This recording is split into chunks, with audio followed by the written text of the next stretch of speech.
अंकिता और विनय ही कॉलेज में पढ़ते थे। दोनों के एक कॉमन फ्रेंड ने उनकी मुलाकात करवाई थी। पूरा ग्रुप साथ में घूमते फिरते खाते पीते रहते थे। पर अंकिता और विनय की नज़दीकियां बढ़ने लगी।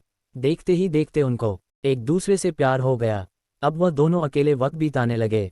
भाग में घूमना, साथ में मूवी देखने जाना, साथ में पढ़ना, वह हर चीज़ एक साथ ही करते थे। देखते ही देखते कॉलेज खत्म हो गया और उनका मिलना भी कम हो गया। एक बार अंकिता और विनय दोनों एक समुद्र किनारे बैठे थे। अंकिता ने विनय से कहा, अब तो हमारी कॉलेज भी खत्म हो गई है, अब हम एक दूसरे के साथ वक्त कैसे बिताएंगे, और अब जल्द ही मेरे घर वाले मेरी शादी करवा देंगे। विनय ने उसका हाथ पकड़ते हुए कहा कि अंकिता तुम चिंता मत करो, मैंने एक दो कंपनी में अप्लाई कर दिया है। बस कुछ ही दिनों में मैं अच्छी नौकरी पर लग जाऊंगा, फिर हम अपने अपने घर में बता देंगे। 2 हफ्ते बाद ही विनय को अच्छी कंपनी में नौकरी मिल गई। जैसे कि उन्होंने तय किया था, उन्होंने अपने अपने घर पे बता दिया। विनय की माँ तो मान गई पर उसके पिताजी नहीं मान रहे थे। और यहाँ अंकिता के घर वालों ने तो साफ साफ इनकार ही कर दिया था। वह दोनों बहुत परेशान होने लगे कि अब क्या होगा, कैसे वह अपने घर वालों को मनाएंगे। बहुत दिन हो गए, दोनों का एक दूसरे से बात करना भी कम हो गया था, क्योंकि अंकिता के घर वालों ने उसका फ़ोन ले लिया था और उसके लिए रिश्ता ढूंढ रहे थे। वह कभी कभी अपनी सहेली के घर जाती, तभी विनय को फ़ोन कर पाती थी और बस हमेशा यही कहती कि विनय तुम जल्दी ही कुछ करो वरना मेरी शादी हो जाएगी, मैं तुमसे बहुत प्यार करती हूँ, तुम्हारे बिना नहीं रह पाऊंगी। विनय भी उससे हमेशा आश्वासन देता था, पर उससे भी नहीं समझ रहा था कि करे, कैसे अपने घर वालों को मने। यही सोचते सोचते वक्त बीतते जा रहा था। दोनों बहुत परेशान रहने लगे। विनय घर पे न कुछ खाता था न ही बात करता था, बस पूरा दिन शांत शांत रहता था। यह देखकर उसकी माँ से रहा नहीं गया और उसने अपने पति को समझाया कि मुझे मेरे बेटी की खुशी से बढ़कर कुछ नहीं है, और अब अगर उसकी शादी होगी तो अंकिता से ही होगी, आप कल ही उसके घर जाके उसके माँ बाप से बात करो। अगले ही दिन विनय के पापा अंकिता के घर गए और अंकिता के माँ बाप से बात की और उन्हें समझाया कि हमारे बच्चों की खुशी में ही हमारी खुशी होगी। मेरा बेटा एक अच्छी कंपनी में काम करता है और उसकी तनख्वाह भी अच्छी है, वह आपकी बेटी को खुश रखेगा। विनय के पिताजी की बात सुनकर अंकिता के माँ बाप मान गए और शादी के लिए राजी हो गए। विनय और अंकिता की शादी धूमधाम से हुई। दोनों बहुत खुश थे। वह अपने हनीमून के लिए शिमला गए। हनीमून से लौटते ही विनय अपने काम पे लग गया। दोनों की जिंदगी हंसी खुशी बीत रही थी। उनकी शादी को अब 2 साल होने वाले थे, पर उन्हें अभी तक बच्चा नहीं हुआ था। घर वाले, रिश्तेदार, सब लोग अंकिता से हमेशा यही सवाल पूछते थे कि खुशखबरी कभी दे रही हो, पर वह हमेशा मुस्कुराकर बात टाल देती थी। विनय और अंकिता भी बच्चा चाहते थे, पर उन्हें हो नहीं रहा था। बहुत डॉक्टरों को दिखाया, सब टेस्ट भी करवाए, लेकिन कुछ फायदा नहीं हुआ।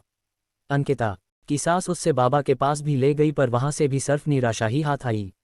अंकिता बहुत परेशान थी। उससे यही चिंता खाई जा रही थी कि वह कभी मां नहीं बन पाएगी। 4 साल बीत गए पर उन्हें अभी तक बच्चा नहीं हुआ। एक दिन विनय ऑफिस से लौट तो उसकी माँ उससे चिल्लाने लगी कि तूने अपनी मर्जी से शादी की, अब देख रहा है ना, बच्चा भी नहीं हो रहा, अब हमारा वंश आगे कौन बढ़ाएगा। लोगों के ताने सुन सुनकर मेरे कान पक गए हैं। आखिर हमें भी इच्छा होती है कि अपने पोते पोतियों को देखे। यह सब अंकिता सुन रही थी। विनय ने अपनी माँ को समझाया कि जरूरी नहीं कि आपकी बाहू में ही कुछ कमी हो, मुझमें भी तो हो सकती है, आप शांत हो जाइए। जैसे तैसे उसने अपनी माँ को चुप करवाया और अपने रूम में चले गया, जहाँ अंकिता वहाँ बहुत रो रही थी। विनय उसके पास गया और उससे गेल लगाकर कहने लगा, तुम चिंता मत करो, सब ठीक होगा, मैं हूं ना तुम्हारे साथ में, तुम्हारा साथ कभी नहीं छोड़ूंगा। और माँ की बात का बुरा मत मानो, वो ऐसे ही कहते हैं, गुस्से में जाने दो, खाना लगा दो, हम साथ में खाते हैं। अंकिता थोड़ा शांत हुई और खाना लेकर आई। दोनों ने साथ में खाना खाया और सोने लगे। पूरी रात अंकिता यही सोचती रही कि कैसी औरत हूं मैं जो अपने पति को बच्चा भी नहीं दे पा रही, अपना वंश को आगे नहीं बढ़ा पा रही, कितनी बदनसीब हूं मैं। वह पूरी रात नहीं सोई और बस रोए जा रही थी।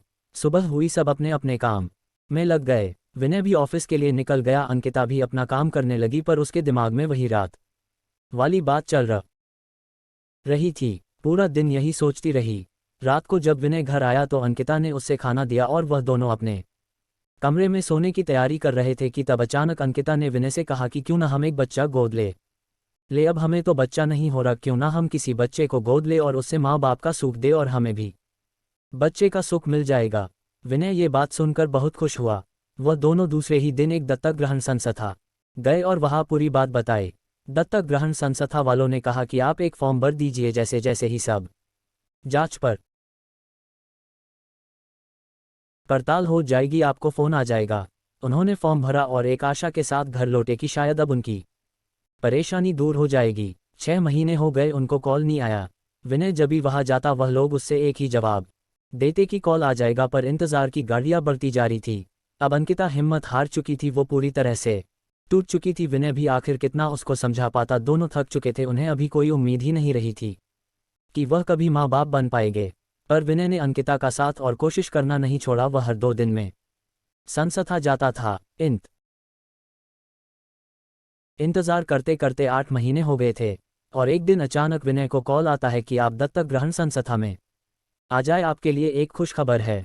उसने तुरंत अंकिता को फ़ोन करके दत्तक ग्रहण संस्था आने के लिए कहा। दोनों वहां पहुंचे तो उन्हें पता चला कि उनको एक बेटी गोद दी जा रही है, जो कि सिर्फ 5 महीने की है। विनय और अंकिता की खुशी का ठिकाना नहीं रहा। विनय तो खुशी के मारे वही नाचने लगा।